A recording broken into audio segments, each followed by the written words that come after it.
Chapter 12. In consequence of an agreement between the sisters, Elizabeth wrote the next morning to her mother to beg that the carriage might be sent for them in the course of the day. But Mrs. Bennet, who had calculated on her daughters remaining at Netherfield till the following Tuesday, which would exactly finish Jane's week, could not bring herself to receive them with pleasure before. Her answer, therefore, was not propitious, at least not to Elizabeth's wishes, for she was impatient to get home. Mrs. Bennet sent them word that they could not possibly have the carriage before Tuesday, and in her postscript it was added that if Mr. Bingley and his sister pressed them to stay longer, she could spare them very well.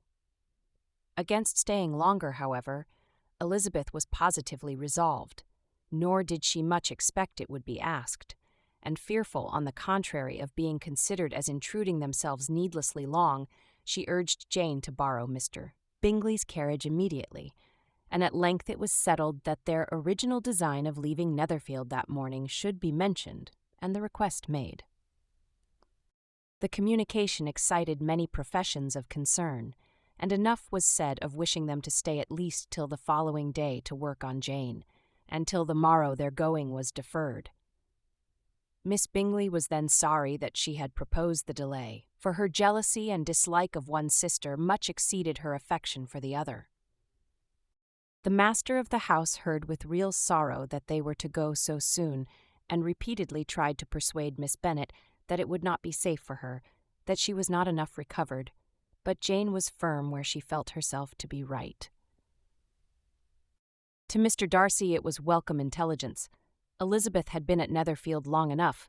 She attracted him more than he liked, and Miss Bingley was uncivil to her and more teasing than usual to himself.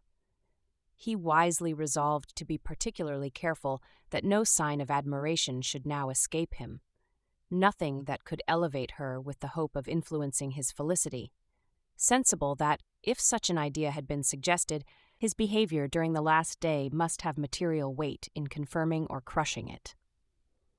Steady to his purpose, he scarcely spoke 10 words to her through the whole of Saturday, and though they were at one time left by themselves for half an hour, he adhered most conscientiously to his book and would not even look at her. On Sunday, after morning service, the separation, so agreeable to almost all, took place. Miss Bingley's civility to Elizabeth increased at last very rapidly, as well as her affection for Jane, and when they parted, after assuring the latter of the pleasure it would always give her to see her either at Longbourn or Netherfield, and embracing her most tenderly, she even shook hands with the former. Elizabeth took leave of the whole party in the liveliest spirits. They were not welcomed home very cordially by their mother. Mrs. Bennet wondered at their coming, and thought them very wrong to give so much trouble, and was sure Jane would have caught cold again. But their father, though very laconic in his expressions of pleasure, was really glad to see them. He had felt their importance in the family circle.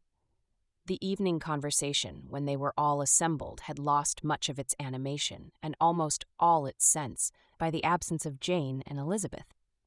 They found Mary, as usual, deep in the study of thorough base and human nature, and had some new extracts to admire and some new observations of threadbare morality to listen to.